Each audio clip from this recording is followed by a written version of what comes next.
Yo mon OG, aujourd'hui on se retrouve pour un petit podcast un peu spécial. Donc je t'avertis direct, il faut avoir un peu une ouverture d'esprit, c'est un peu perché ce que je vais te dire. C'est pas pour tout le monde, je sais que tout le monde n'est pas intéressé par la spiritualité. Je trouve ça dommage dans le sens où, sans faire le gars théorie du complot ou quoi, mais c'est vrai que la société nous distrait, nous empêche de voir le but de la vie. Et pour moi le but est spirituel. Donc pour commencer j'ai lu un livre qui m'a un petit peu perturbé. Je l'ai pris au hasard en fait, tu vois, juste la couverture m'a plu. Ça s'appelle Spiritual Path et je connais pas l'auteur, je sais pas qui c'est. Mais dedans il parle de réincarnation, de karma, etc. Donc c'est lié au bouddhisme, il parle aussi du christianisme. Et il faut comprendre que le bouddhisme c'est une philosophie en fait qui est plutôt hardcore.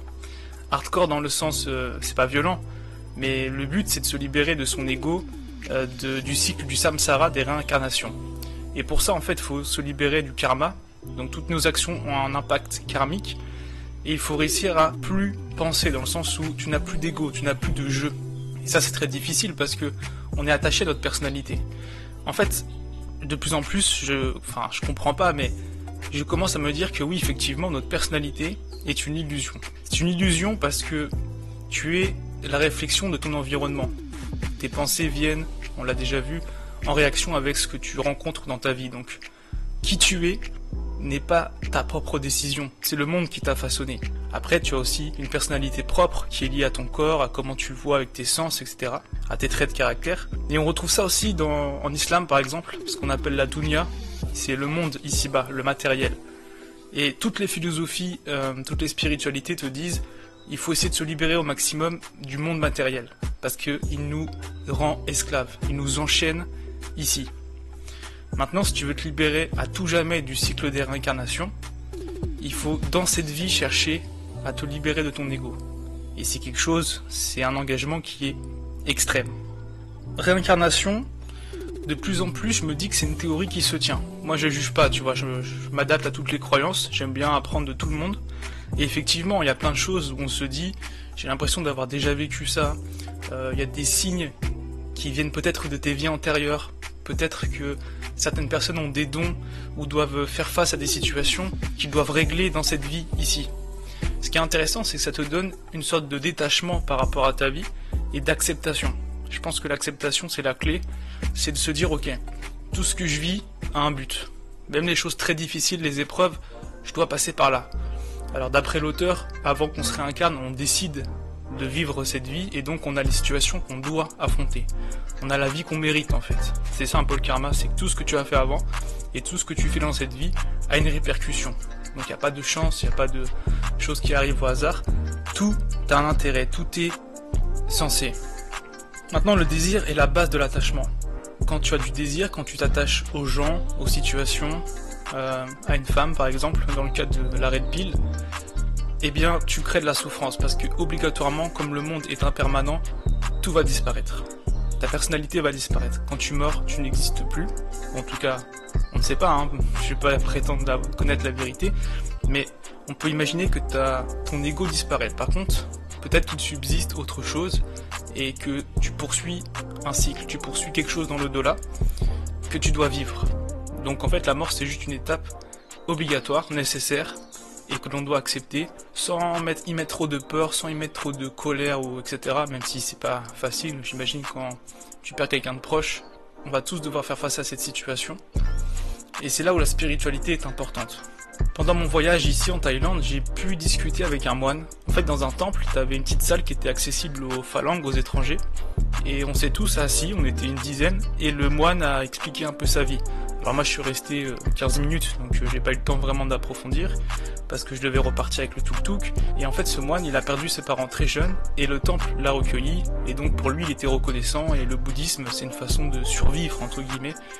Et il a dit que la vie était souffrance, pour lui tout est souffrance, le but c'est de se libérer de la souffrance. Maintenant, là où je pense que chacun doit trouver sa propre voie, c'est que personnellement ça me correspond pas. Le bouddhisme, se libérer de son ego, je pense pas que dans cette vie, ce soit fait pour moi, ce soit mon objectif. Je ressens au fond de moi, l'intuition me dit que je ne dois pas me couper de ma famille, de mes attachements, j'ai envie de réussir dans cette vie, donc même au niveau matériel, le succès me parle. Ce que je trouve intéressant, c'est d'avoir un peu du recul par rapport à ça, et ne pas trop s'attacher au matériel. Évidemment, quand tu poursuis uniquement l'argent, le succès dans le sens où tu veux montrer aux autres que tu es riche, prouvé, etc. Ça, je suis complètement d'accord pour dire que c'est inutile, c'est vain, et en fait ça ne mène qu'à la souffrance et à une vie pleine de stress et au final sans beaucoup de signification. Et malheureusement on est nombreux à tomber dans ce piège aujourd'hui et toute la société nous pousse à tomber dans le piège. On ne nous pousse pas à réfléchir au sens de la vie. Très peu de gens se posent ces questions. C'est triste en vérité parce que à la fin de ta vie, tu vas te poser ces questions. Donc c'est bien d'y réfléchir tout au long de ton parcours ici-bas. Personnellement, ma philosophie c'est que j'ai les deux. C'est pour ça que j'ai tatoué le dragon qui est symbole pour moi de sagesse. En Thaïlande, on l'appelle Mongkorn, il est associé à l'eau. Donc la fluidité, la sagesse, le calme. Et j'ai le tigre, qui est pour moi aussi le feu, tu vois. L'envie de réussir, l'ambition. Et il faut pas tomber dans un extrême ou un autre. Moi, je suis une personne qui a tendance à être dans les extrêmes, mais je cherche l'équilibre. Je cherche pas l'équilibre total, parce que c'est impossible. L'équilibre total, en fait, c'est la mort. Quand il n'y a plus de vibration, c'est l'équilibre. Mais il y a toujours des frictions, des oppositions, des contradictions. Et pour moi, c'est quelque chose de naturel que j'accepte. Je veux pas me libérer complètement de mon ego, même si j'ai compris que effectivement des fois mon ego prenait le dessus. C'est le cas quand je reçois une critique et que je me dis ouais mais pourquoi il parle de moi comme ça, etc. En fait non, c'est l'ego qui parle à ma place. Et c'est là où la méditation peut t'aider à te faire prendre conscience que oui, mes pensées sont souvent liées à mon ego. C'est pas ma véritable nature, c'est un ego, c'est une illusion.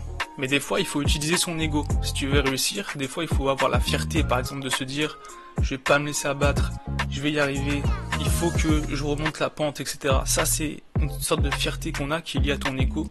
Je suis Benji, ma personnalité, c'est que je suis persévérant. Je dois réussir, je dois progresser en esprit. Ça, je peux pas le détacher. J'ai des désirs et j'ai envie de réussir, j'ai des choses auxquelles je suis attaché.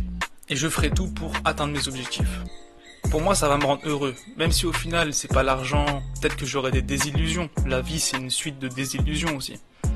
Mais j'ai besoin de vivre ces choses. Pour moi, c'est une aventure qui me rend heureux et épanoui. Donc il faut reprendre le contrôle de son ego comme si c'était un enfant. Des fois, un enfant, il a besoin que tu le grondes un petit peu, que tu le remettes à sa place, que tu lui fasses comprendre que non, ton ego, il faut pas qu'il te mette dans la colère inutile. Ton ego, il faut pas qu'il te pousse à te faire de mauvaises choses. Mais parfois, ton ego, comme un enfant, il faut le laisser jouer, il faut le laisser s'amuser. Donc des fois, il faut laisser son ego un petit peu s'enflammer. Tu vois, le tigre, des fois, il se réveille et t'as envie de dire, ok, moi je vais faire ça, je suis Benji, c'est parti, j'ai du panache et tout.